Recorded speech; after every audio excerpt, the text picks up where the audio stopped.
this must be some, like Maslow's hierarchy, when you get to like self-actualization, there must be some sort of pyramid that speaks to this. But I often think I want to get to a place where the majority of my time is spent at the intersection of excellence and joy. Like I want to get to Hmm. the place where most of my time is being spent. Not all, it's not realistic to think all of my time is going to be spent in like doing. Good. Hi, I'm Cheryl Medeiros. And I'm Colleen Hungerford, and this is We're Doing This Right, right? Podcast for the whole woman, mind, body, soul, and business. It's humor infused, as real as it gets, inspiring, and you'll walk away with real usable tools for life and business. If you love what you're hearing, please share with a friend, subscribe so you'll never miss an episode, and rate and review whenever you listen. So find your earbuds, lace up your walking shoes, or cozy up with a beverage of your choice. It's time to dig in. Good day, and all you people doing it right. Are you doing it right? I'm doing it right. Guess why? I am in full on Christmas bum mode. I have not taken my sweatpants off yet today. I am so excited about it. Our kids are home. Today's the first day. Kids home for 2 weeks, but we went out. We delivered peppermint bark to our neighbors today. I made them walk around and we've watched Christmas movies and drank hot cocoa and we're just living that life. And I almost forgot that we had to record today. So here I am in my sweatpants for you guys. I'm so excited. Our listeners are mid-January now, so Well, they're all whatever. like done with sweats. They're like being super productive. Everyone's trying to make working their New Year's out. Yeah. resolutions. Well, And Colleen's in sweatpants, guys. back here in 2024, I'm in sweatpants. I might be in workout clothes when you guys are listening to this, or I might not be. I might be in sweatpants. But anyway, we have a fabulous guest, returning kind of special guest co-host, if you will. Always. Go ahead, Cheryl. I don't know why I was trying to take your job. That's fine. I'll let it roll. Oh, okay. I'm getting behind the scenes that I'm quiet and I don't know why. Welcome back, Susie We'll just Adamson, to edit the that out. It's show. fine. She is a real estate productivity coach with over a decade of experience helping agents stay on track, achieve their goals, and live with greater purpose and productivity. As a former top producing agent, Susie, not Susan, now empowers real estate professionals to streamline their processes, master tools, and create sustainable systems that boost efficiency and client satisfaction.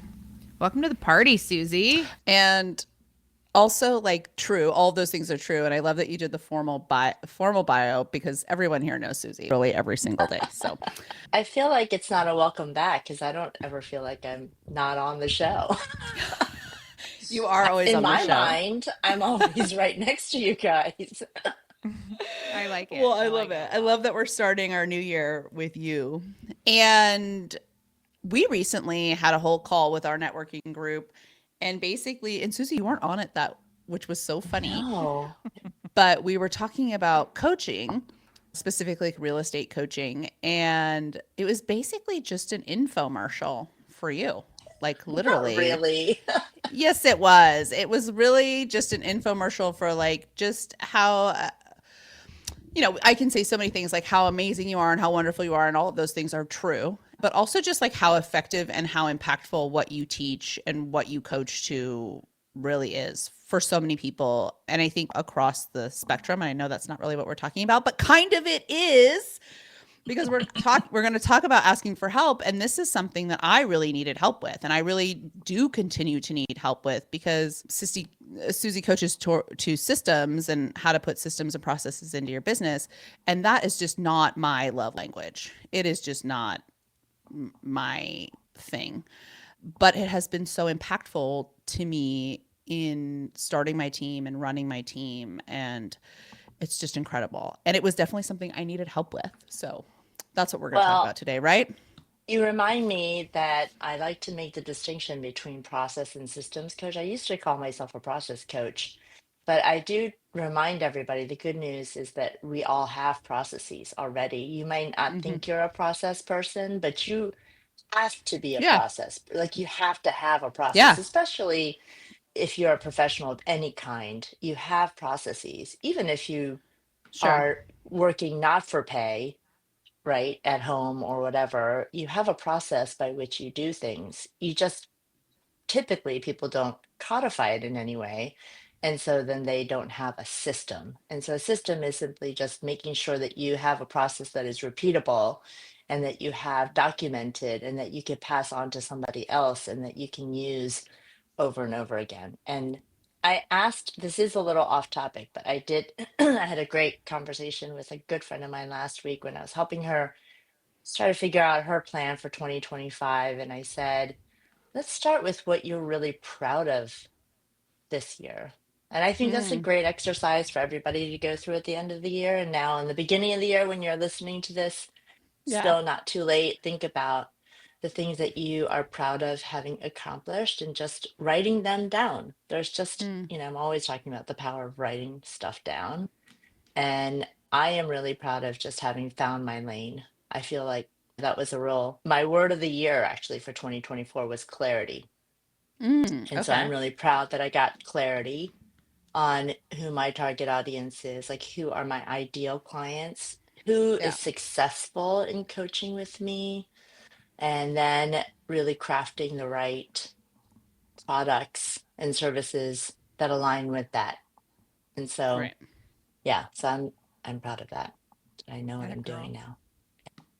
We're proud So of you too. awesome. So I, over the holiday season, which has now passed because we're in 2025, there's a little time travel happening right now. But over So the holiday it's season, like I such a have mind been shift. so intentional about building my task list for the day and putting every little thing on there. And I have to be really honest because Susie coaches to this all day long, but that has given me so much peace and just, okay, it's on the list. I'm not going to forget it. It's there. I can feel accomplished at the end of the day when I get down to zero. Even if some of those things are being snoozed to tomorrow, I'm not going to miss them. They're there. And that has been a really lovely way to go through this holiday season. And like the one task list in the one place, all the things Susie's been beating into our heads for 2.5 years, they've taken. And we're just so It's so grateful. funny how resistant people are to it, actually. And It's I I because don't realize know. I wouldn't we say, I don't don't want know to that ever I'm not be doing resistant. something right. I realize more and more that I've been like, it's like a snowball, right? Like you're going down the hill and you're picking up more stuff. I realize that there are actually more tentacles to how we try to remember things. And I'm scooping them up now as I go through my coaching. I hadn't previously been thinking that your email list is actually a task list too, and that the tabs you have open are reminders to yourself. And so all the more important, so you guys have heard me talking about how to get those into your task list. But if you think about it, there are lots of different ways that we put like ribbons around our fingers all day long, Mm-hmm. right? Just like Yeah. it's you think you have like one task list, but then you're like, oh, I still am like holding on to this area where I'm reminding myself in a different way, and I'm still not putting it in one place so that I can prioritize everything at the same time. You know, I think Hmm. people are resistant to that because it's the habit. I don't think it's like people don't want to do it consciously, but it's hard to change habits. And I think Yeah. that's what people are most resistant to. And I think it's working for me. It's working for me, Yes. even though it's probably not at the most optimal state that it could be in.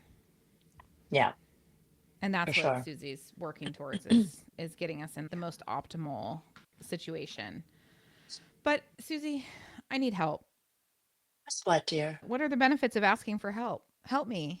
This is our Yeah, so topic. our topic today that I feel really passionately about is I just feel like the older I get, the more I recognize. I think that is a common refrain in my life, by the way. The older I get, I'm going to be saying this till the day. The older I get, the more I realize how much this culture struggles with asking for help. And the more Mm-hmm. I've been thinking about this lately, it is a cultural thing. And I actually did some Google searching yesterday and talking to friends about this too. It really, I think, comes from the individualistic culture that we are in the United States, right? This Yep. sense that like you have to do it alone or you're somehow weaker. My friend the other day outright said to me, we were talking about her relationship with her family in particular, and how they want to help her, but she doesn't want to ask for help because she wants to show that she can do it alone. And I said to her, why? Yeah. Why? What is the benefit of that? What is the, right? What does that prove that you've done Right. it alone? Yeah. And I just think that's a Yeah. fascinating notion that there's somehow honor in doing something alone versus asking for help. Yeah, there definitely is a feeling in our culture that if you don't do it alone, you haven't earned it. Or if somehow somebody has helped you, you haven't earned it or you And didn't. it's such a crazy myth if you think about it. Like my son said that to me the other day too, because I was telling him, you need to get a summer job, my common refrain for him. And I said, oh, you should look at this company. Your uncle works there. Let's see if that would help. And he's like, oh, nepotism. And I was like, listen, buddy, I hate to break it to you, but I, eh, this is life is so, full of connections. And that's yeah. actually one of my five core strengths on the Clifton assessment is connectedness. And I love connecting people to other people that can help them, right? And the two of you are the same way. So I think it's interesting that on the one hand, we value connecting people, and then on the other hand, we hate asking for help, which is effectively the same thing. Do you know what I mean? Yeah, it's the other side of the This coin. Yeah. Yeah. Yeah, this is so funny you're talking about this because this really came up for me recently. I'm putting on an event in February and I there's going to be a panel and I'm going to be on the panel and I was like, "Oh, who should be on this panel?" And the people who are helping me were like, "Oh, I was like, "Oh, can you reach out to some women business owners because that who I'd like to be on the panel." And then I was literally like, I think I was dreaming and I woke up, I was like, "What the fuck am I doing? Why aren't I asking all my friends who are business owners to be on this panel with me?" You froze. Oh She's no, we out. She'll be lost her back. It's completely. okay. She's not asking her friends, and we're on a Oh cliffhanger. my I wonder God. what's going to happen next. Oh my goodness. Uh-oh. So I was like, okay, I'm doing this panel and we're gonna have like women business owners on the panel. So I asked this group that's helping me put on the event, hey, can you find some women business owners? And then I had this like realization overnight, what the hell am I doing? First of all, I know of a billion women business owners like myself. And also, two of my best friends are literally women business owners here locally. So, what the hell am I doing? And I had this idea of we often think, and this goes to your nepotism thing, like we often think for this to be valid, it has to be something like I had this weird feeling like if I just brought my besties up, it wouldn't seem legit. But then I was kind of like, you know what? That's exactly like what the good old boys do. That's exactly what men do. They 100%. just bring their bros up. And so I was like, guess what? This is going to be a good old girls gang. I'm bring all the besties with me. This is what we're Yeah. going to do because their businesses are just as valid and they might not ask me to be on that panel. They might not ask for that, but and I don't know that this is asking for help, but it really breeds into that like this idea that we can't ask for help or that Yeah. we shouldn't be helping other people because they're not earning it in some way. And I think that that was a really interesting realization to me. Like, I can, in everything that I do, in the success that I try to create for myself, I can bring all of these people with me Yeah. and they can do the same for me. I And we think can do the same for I each think other. that's part of what's so interesting. People, I think there are multiple reasons, obviously, why people don't ask for help. One is I think they've had this sense of like, I have to do this alone. Second, I think people don't want to bother people, right? Like when you're sick Yes. or when you break your foot and you need somebody to pick up your kid, like you don't want to bother them. And I have often said, like, I learned this by asking for help or from when people ask me for help. I feel like what we don't think about is if you ask for help, you give permission to that other person to ask you for help in the future, Yeah. right? Because everyone's like thinking, oh my gosh, I can't ask for help. But the second you ask somebody else for help, number one, they're delighted to be able to do something to help you, generally. If you're sick, Yeah. if you're struggling, your friends want to do something for you So give them something to do rather than, right, just like Let them guess. Yeah. waiting for, exactly, exactly. So I think it's a kindness to ask for help oftentimes, because then you give them, like my mom, right? She has cancer, and when all the people at church just bring her food every single freaking week, our refrigerator is so full. But that's all they can do, right? It's all they are able to. Yeah. They're not going to cure her. So like all they can do is Right. offer their generosity in meals and other things. And I just feel like that is a kindness to them to receive that and just say, thank you. That is a help to me. That does something for me. Yeah. So, and then I also think often, like, I don't have a problem asking people for help because I know that if they ask me for help in a second, I would do it with joy, right? I am so Yep. happy to help people. So I just assume I'm going to put that on you, that like you also are a person who wants to help me because you're a kind-hearted, Right. good person. I don't surround myself with people who are jerks and don't want to help others. So, This, like, roadblock to ask for help, I believe, is a conditioned response in some way, because when I was like early 20s, I was very good at asking for help. And it was a lot because it's even like the thing of like, hey, can I sleep over before the night before the airport because you're closer to the airport? And of course, if I had that to give to someone, I would give it in a heartbeat. Please, the more, like, I'm very happy to do that. I remember having a conversation with my high school boyfriend about it because he called it out. He's like, you'll ask anybody for help because you want everybody to ask you for help. And I'm like, yes, I'm totally good with that. that's But right. here I am, 39, and don't have regular child care and like regularly need to lean on the village that's supposed to be there. And I find it so uncomfortable. So uncomfortable to the fact where Hmm. I'm like, let Oh. me pay you for the help. Let me Hmm. like I'm to do it. I'm not unwilling, but I struggle a lot to do it when I can't. I really just, please take my money. Let me pay Yeah. you to do this, because then I don't Yeah. You feel feel, like it has to. yeah, it needs to be reciprocated like immediately instead of, Yeah. And there is one family, there's a couple families that like we do a pretty good job of scratching each other's backs, and that's great. But a lot of the time I just feel like, "Ugh, I should really pay them. I should really be compensating them in some way." And I Hmm. usually phrase it with these kind of stay-at-home moms or moms that have less demanding jobs is, I won't be able to pay you back in the time, so I'd like to give you some money. But then Here's the that, maybe problem that's with that making it thinking. uncomfortable. Here's the problem with that line of thinking, in my opinion, is then it's a transaction and it's not a kindness, right? Right. Like then It's it's not a not, help. you're not allowing someone to exercise their generosity, Right.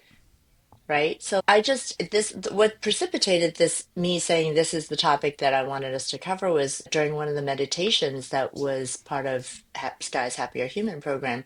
Um, Junpei, who is a Compass agent in San Diego, said something about how asking for help creates connection. And I really Mm-hmm. think there's a lot of power Yeah. to that and truth to that, right? Because I know if I reflect back in my life to the people who have given me, exercise generosity with me, and for whom I have been able to exercise generosity, I feel a connection with them, right? I feel this, Yeah. yeah, there's just a deeper relationship that you can forge with these people that is Mm-hmm. not about a transaction. It's not about an exchange of goods and services, Right. right? I have two thoughts on this. One, to your point, Susie, about it being more creating more relations and better relations. Like, I think there's also, like, sometimes people will ask me for help and it might be quote unquote inconvenient for me, but I will do it because I also feel so indebted to people who have helped me previously. Hmm. And so this is like, like Yes. I've given this example before, like when I was little, my mom worked a lot. She was a single mom, and we needed rides from people all the time. Hmm. And as a kid, I couldn't give that back, right? But now, as an adult, I've got 3 kids. I got a lot of shit going on. But if somebody asks me to pick up their kid from school or help them or give them a ride somewhere, I'll do it no matter what. Yeah. No matter what. Because I am so grateful and thankful for people who have done that for me in the past. So I will literally move the world for that to happen for somebody else because of how impactful that was for me as a kid. The other thing that I think is really interesting about this, we talk about creating connections, is It's also a really good weeding out system. Like imagine you ask somebody for help and they're a Yes. big asshole about it. That says Yes. something so much about them, right? Or if If there's they're a sense making of you feel bad reciprocity, about it. right? Yeah. Yeah. Yeah. Or I'll do this for you, but you got to do this for me in a Right. weird way, like not in a like, hey, I'll watch your I'm happy to watch your kid. Next week can you watch my kid? That's Hmm. a normal thing, right? But if they start to make you feel bad about it or they start to make you feel any kind of way other than good, I guess, then that's a really interesting character development about It's a that litmus person, test for right? sure. Yeah. Yeah. And I love the first Yeah. point you made, Colleen, because that makes me think of what I think inherently I find flawed with this idea that, it's a tit for tat or that you have to pay somebody Yeah. Yeah. the because that's also part of this individualistic society that we live in, this culture that it should be a paying it forward collective mentality, right? I'm going Right. to do something for Right. Cheryl, and then Cheryl will do something for you, not a like a binary exchange between two people. Does that make Right. sense? Like, Right. I do think there's some sense of what we don't have in this country is like this idea that it all evens out if you just put good out into the world, right? And that's how I think about even splitting the bill or like, or Yeah. paying for somebody. It's going to even out. It may not be between us, but it's all going to even out in the end. Someone's Yeah. going to do something nice for me and I'll do something nice for you. That's how we should be, I think, I living our think that lives. that is very cultural too, right? It's so interesting you say that because I've said this a million times, but like my family is Greek and Italian for the most part. And, it is an honor to pay for somebody else, Right. right? Like you would never ask somebody to split the bill. And I will go places. I have a really good girlfriend and she is like, and listen, everybody's lives are different, but she's always like on the app, like splitting the bill and taking tabs of what everybody owes everybody else. And honestly, that makes me feel uncomfortable. I'm like, if it was a $10 Uber, I don't need to split that with you Yeah. guys. Like, I got it. Like, I'm Yeah. good. I'll cover the Uber. We don't need to. And I think that that's an interesting just cultural dynamic and different families are kind of raise their families different ways and I think that that's an interesting point. Yeah, I think that goes to like even marriages, right? If you are in a marriage where you are tallying up like Oh, the scorecard, do you know?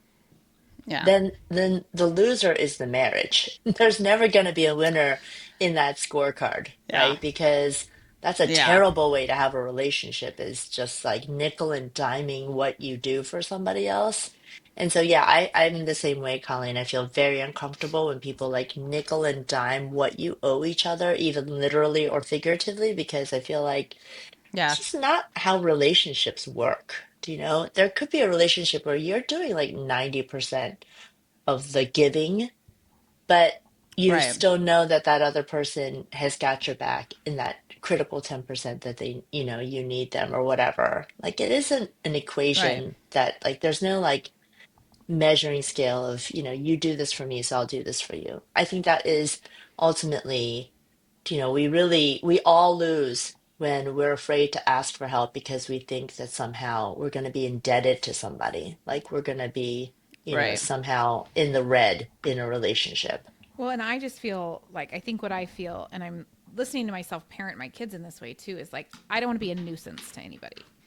I don't want to be an issue, a problem for anybody. Hmm. But and same with how I find myself talking to my kids sometimes. It's like, don't be late or don't put somebody else out.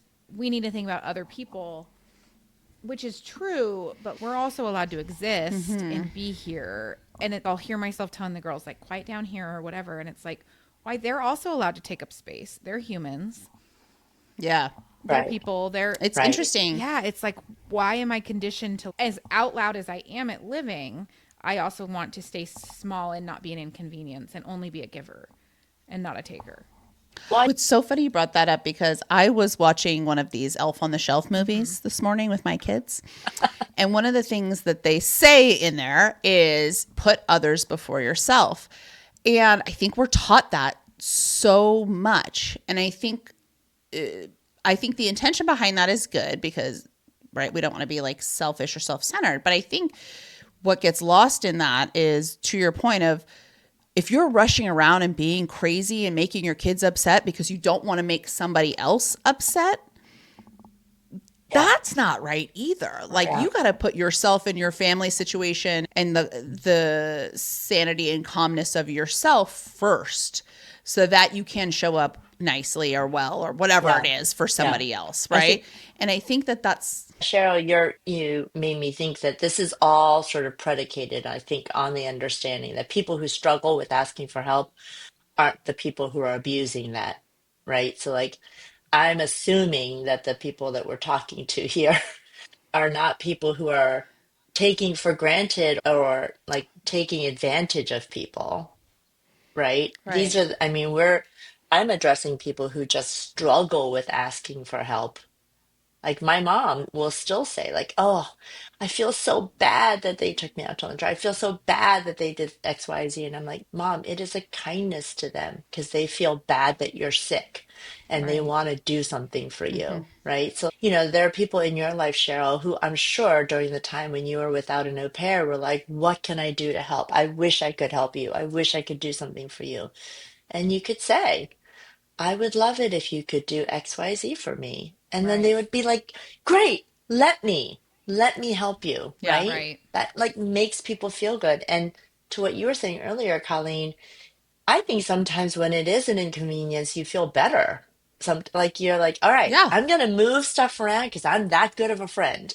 Like it kind of like Yeah. tests your own character. Like, I'm not going to just do this when it's easy for me. I really, even when it's putting me out, I'm going to stretch a little because that's good for me. I recently had a Yeah. And friend I that also has 3 kids put out on their social, and they're also without an au pair for the first time. And they put out on their socials they like needed someone to watch or be on call basically for their kids in case, because she's a doula, if she had to go to a birth.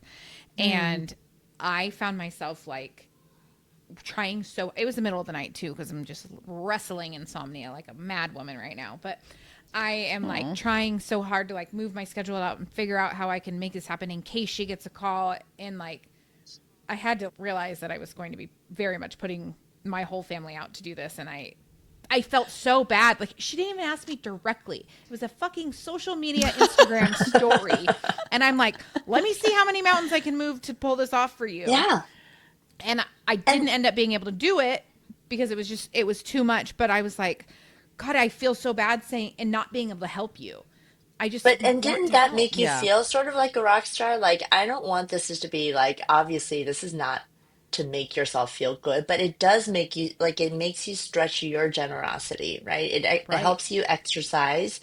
You can't exercise generosity if you're not given the opportunity. You can't exercise patience. Like, I often joke with people, or this is a common thing I think that people joke about.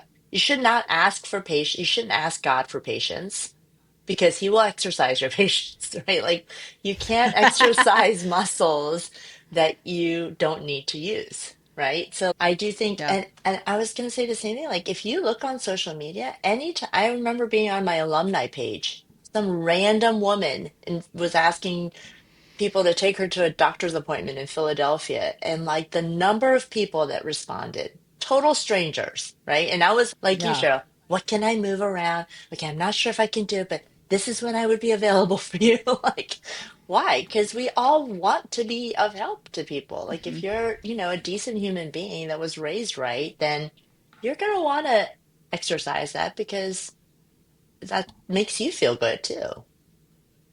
Do you think there are people who can't ask for help? Now, this is an interesting thing, or don't want to ask for help because they know that the person helping them can't do it the way they want it done? Well, that's every husband and wife in the Mm, world, right? such a good question. Well, and even in those Like, I think, circumstances, I think there's a lot to be gained by asking for help.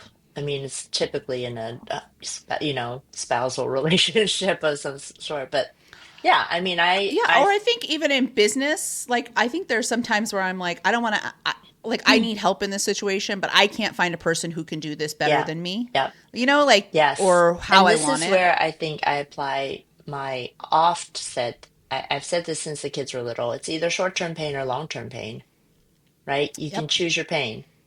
So we can either subject Yep. ourselves to the short-term pain of like really communicating in such a way that you get the person either to do it the way that is up to your standards, maybe not exactly the way you would do it, but at least in a way that makes Yeah. sense for whatever deliverable you're looking for, whether it's the laundry or a real estate transaction. Or you Right. like endure the pain of finding the right person because maybe it's not the right person doing the job. Right. Or you just keep doing it yourself and endure this incredibly, death by a million cuts kind of situation where you're just not going to grow. You're not going to like, and you're just Yeah. a martyr because you think no one can do it better than you, right? That's just not the way to live. And no one's ever going to Yeah. be successful by any definition of the term. It doesn't even have to be I monetary, right? You're not going to be a success if you correct. do everything on your own.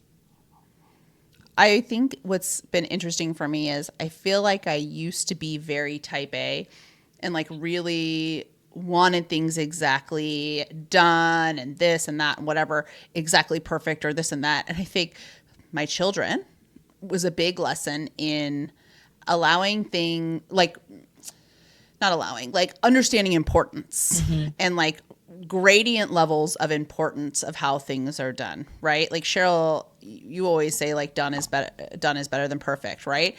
And I think the older I've gotten and the more business that I'm in, I don't want to tell people that I'm type B because that maybe doesn't sound great professionally, but I think I've become more type B in that sense of there are just things that don't bother me anymore in the same way that they used to bother me because there's just so much more shit going on, Hmm. right? So you just have to make a choice on I can ask the cleaning lady comes, right? As an example.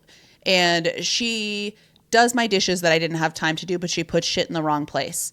I could be really mad about that, or I could just be thankful that I didn't have to do that and just move the stuff when I come across it, right? Hmm. And I think it's like figuring out and adjusting and just being like, again, that's a situation of done is better than perfect, but I didn't have time to do that. So Well, I it's will I really a take the matter, bowl and move it? yeah, it's a matter of at any given time, in any given season, you choose what pain you will tolerate. Everyone tolerates some amount of pain.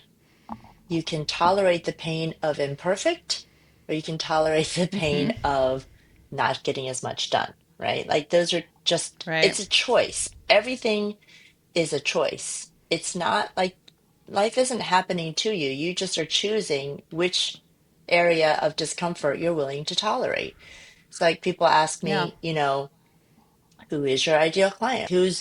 Who are you trying to coach? Well, I'm wanting to coach the people for whom their systems or lack of systems is painful enough that they're willing to do what I tell them to do or do what I Yeah. suggest, right? Right. There are plenty of people who are in the same boat as the two of you in terms of production or season of their career who have decided that they are willing to deal with the discomfort of not having help. That is a greater Yeah. place of comfort for them than to put themselves in a place of comfort where they have help, if that makes sense. So I think that that Right. is all part of this too. Like people won't ask for help if they're comfortable enough with their discomfort of not asking Yes. for I help. get what you're Do you know? Yeah, because it's also uncomfortable to That's change. right. Very uncomfortable to change. Every Yeah. transition, no matter, and this is true, we used to say this to our real estate clients. Everyone who wants to move still has a hard time with it because it's Yes. uncomfortable no matter what. Even when you want it, even when you want to move, it is uncomfortable and it is emotional. So like you just have to decide, is it uncomfortable enough for me to stay where I am or to go to the next place, right? So Yeah. I I just hired an assistant, and I have talked about it for a year, and it's like I finally got to a place so uncomfortable in my day to day of trying to accomplish all that I want to accomplish that I'm less scared of the cost and more scared of the pain that I was feeling right, to not right. just do it. Yeah. And it Yeah. took a certain All of amount a of sudden that volume for you, right? Like it took enough work Right. it also, I think it also depends on like your life stage in general. Like, I'm just not willing to deal with this anymore. Like, I don't want to do this stuff. Doesn't give me joy. Right. Do you know? Like, Yeah. Well, and I'm finding myself now outsourcing a lot of things rather than my childcare.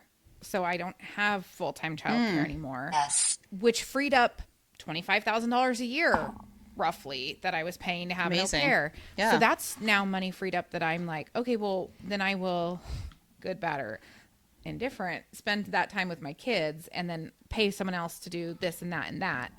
So that now I have more time with my kids, which that's the good, bad, or totally. indifferent part. Some days it's good. Some days I'm like, The why did I do that?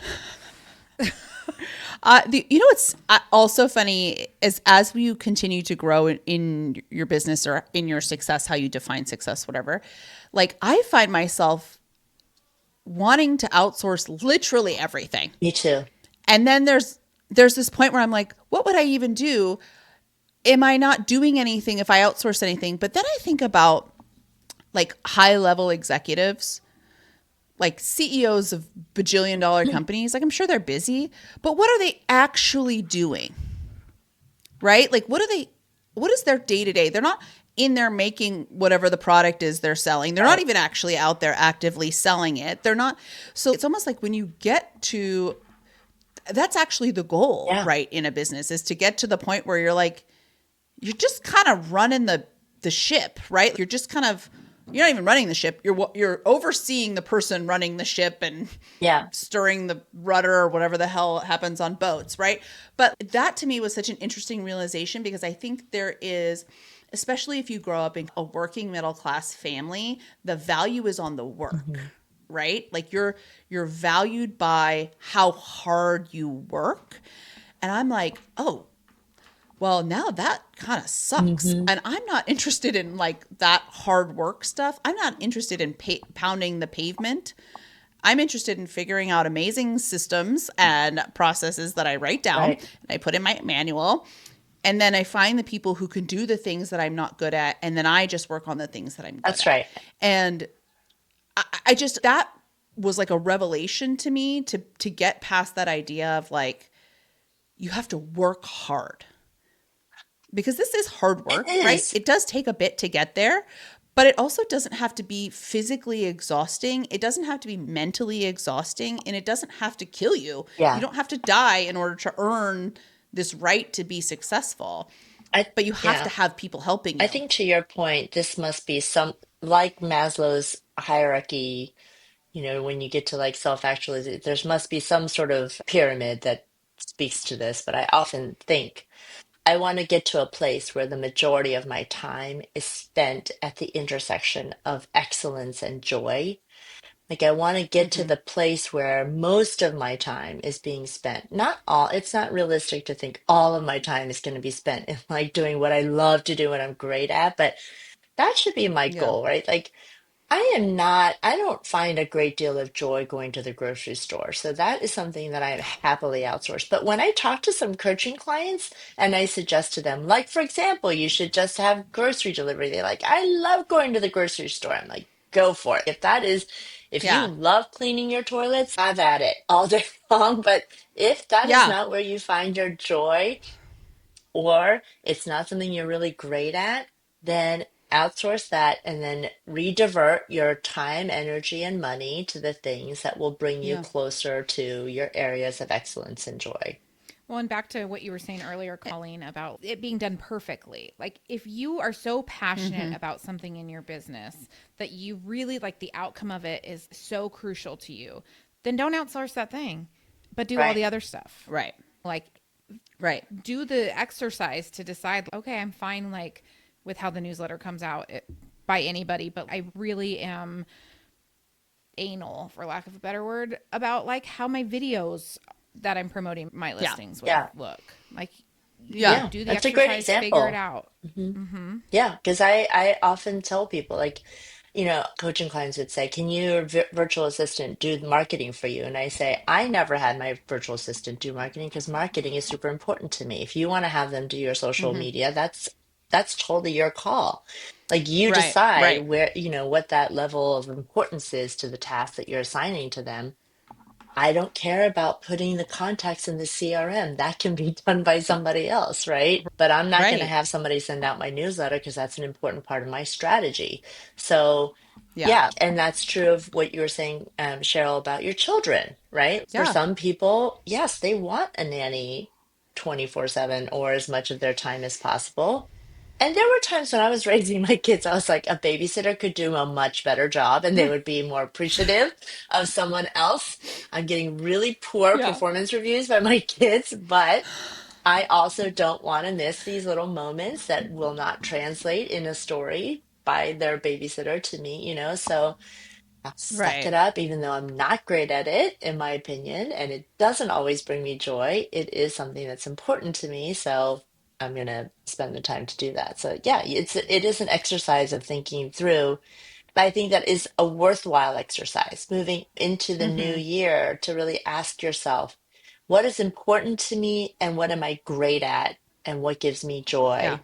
Apply filters to these, goes back to the last episode we did together, just decisions that it's all about the decisions you're making and be an active decision maker. Don't let things happen to you, right? There's no like circumstances are not happening to you. You Right. decide. I don't mean to say that we have control over our lives. We actually don't. We have control over remarkably little in our lives, but you do have control over the decisions you make based on the circumstances that are happening to you. And let's remember that indecision is a decision in itself, not 100%. Oh my actively God. Right. deciding which path to take. You've decided. Right. Oh my God. That is such a good quote. Indecision is a Thank you. decision. I'm going to write it I'm down So sure and send true. it someone to else somebody I told know. me at some point. I don't think I Nothing is new under the grafted sun, but that. still And I think just to add to all of that, and what I have really learned and it's being amplified in this conversation is it's really like you do have to sit down and decide what that is for you, right? Because I want to pick my kids up every day from school. And I know Cheryl and I have had this conversation where she's like, no, I'd rather not do that. That's something I can. And these little things are so personal and yes. there's no, I don't want to say this, but you know what I mean when I say this. Like, there's no written rule book or process about which things you should outsource and which things you should ask for help for and which things you shouldn't, because it's going to be so dependent to your point of like, what makes you happy? What brings you joy? What is important to Hmm. you? And I think that is where in some situations, I think businesses and people struggle because there's a lot of, oh, well, you should just outsource your social Yeah. media, right? That's an easy thing you can outsource, or you should just outsource your childcare, or you should just and people try to tell you what to do, but then it just doesn't fit or doesn't work. And then that becomes the barrier, Hmm. right? Because somebody else is trying to tell you. I mean, the social media thing for me, and I'm not going to beat this to death, but I love doing my social media. Hmm. I love it. To pay somebody to, I wouldn't be able to tell somebody enough about how I want my brand and how I want my connection with people. Nobody would be able to But duplicate more that for importantly, me, why would you right? want to give up something you enjoy doing? I think that is the Yeah, point I of it, love right? it. But I hear it so much, right? And you hear in real estate so much like, oh, I hate social media. Oh, I hate social media, blah, blah, blah, blah. I'm like, um, okay, but I actually really like it. So I'm going to have somebody run the back end of my transactions instead so that I can spend more time doing this because this is how I make connections with And people. that makes me And it's think of just an our previous interesting, conversation about strengths, right? Because it's all is wrapped yes, up in this notion of knowing where you're really strong. And that doesn't mean mm-hmm, all the time. Like in any given time, you sure, are strong in an area or not. And being okay to say, right in this season, I am not strong in this area. Maybe I'm not strong in like taking yeah, care of my kids. Maybe I'm not strong in grocery shopping. Maybe I'm right, not strong in admin work. Maybe I'm not strong in leadership. Whatever it is, there is no right, shame. We have to get rid of this idea that we all have to be good at everything. I think that is total BS. right, You've heard me say more than once in coaching sessions and business planning sessions. I am not good at financial management. It is an area of weakness for me that I have no shame admitting, right? It's not my strength. Yeah. It's not a high value of mine, for better and for worse. So Right. Yeah. I get a lot of help. I have an accountant, I have a bookkeeper. I'm, happy to ask Eliza Michaels for help with all of what she does. So I just think like we just have to get off of this. This gets to like asking for help in general, right? I think it starts with admitting that you need help, like Mm-hmm. saying to yourself, help is a benefit to me and to the person I'm helping, asking for help, right? Presumably, if I hire someone to help me with that, it is a benefit to them because that's their area of strength and that's how they make their living. Like, I'm not doing anybody Right. any favors by not getting an accountant because I think I should be able to do my own taxes, right? My accountant is Right. super happy Right. that I have admitted that I need help in that area. So I just think, for everything else where we feel like, oh, I should be able to do it myself. Oh, I can't burden someone else, or I don't know. I don't want to use that connection, XYZ. Get over yourself and do yourself a favor in the new year and ask more people for help. I think that should be a goal for Mm-hmm. everyone, is to Yeah. identify your areas of weakness or identify the areas that you don't enjoy. And as much as is possible, obviously within the constraints of your budget and your time and your connections, ask for help. Thank you for the permission. Thank you for helping me. Yes. It's a I really joy. feel inspired for 2025, that like to get out of my own way and get rid of the shame and just lean into this. Like, I'm happy to be people's villages, and I know people will be happy to be my village, and like together we rise. Yes. We're better Yes. And it together. breeds community, it breeds connectedness. It, will invite more relationships into your life. Yes. And I think, Cheryl, for you, I'm sure that there are a billion people in your community who are just dying to help Yeah. you Because you help so many. because you help so many, Exactly. Yeah. and they're just like indebted to you, and they would love to do something for you. I bet if you even ask, hey, can you pick me up some chicken at the store? I bet there'd be 75 people lined up at your door Yep. with chicken, Yep. Let them. probably like a live It's a chicken gift to from their them. backyard. Yeah. I love it. Well, Yeah. ladies, thank you for helping me solve all of the world's problems today. I feel like we really We did it. We did it. accomplished it. This is great. We're doing it right. We did it All right. right. Well, Happy New Year, everybody. Merry Christmas. Time travel is Yay. crazy. That's right. Bye. Bye. Bye. That's a wrap. Thank you for joining us on this journey of laughter, life, and growth. And remember, you're not alone on this path to success. We're right here with you every step of the way. Please remember to hit that subscribe button so you never miss an episode. And if you found value in today's conversation, we'd be thrilled if you would leave us a review on your favorite platform. Your feedback means the world to us. And don't forget to share this podcast with your friends, family, and anyone who could use a good laugh and some practical insight into navigating the challenges and triumphs of our minds, body, soul, and business. Remember, we're doing this right.